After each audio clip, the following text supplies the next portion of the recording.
धनी यही भुइया की भागी हो जहाँ होला हवनिया। धनी यही धरती के भागी हो जहाँ होला हवनिया। हवन महक सुनी ब्रह्मा जी आई गए। हवन महक सुनी ब्रह्मा जी आई गए। संगे आई लक्ष्मी नारी हो जहाँ होला हवनिया। संगे आई लक्ष्मी नारी हो जहाँ होला हवनिया।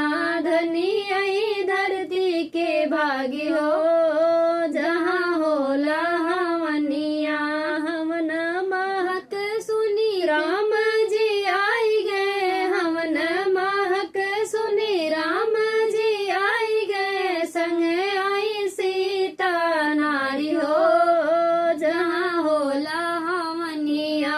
संग आई सीता नारी हो जहाँ होला हवनिया।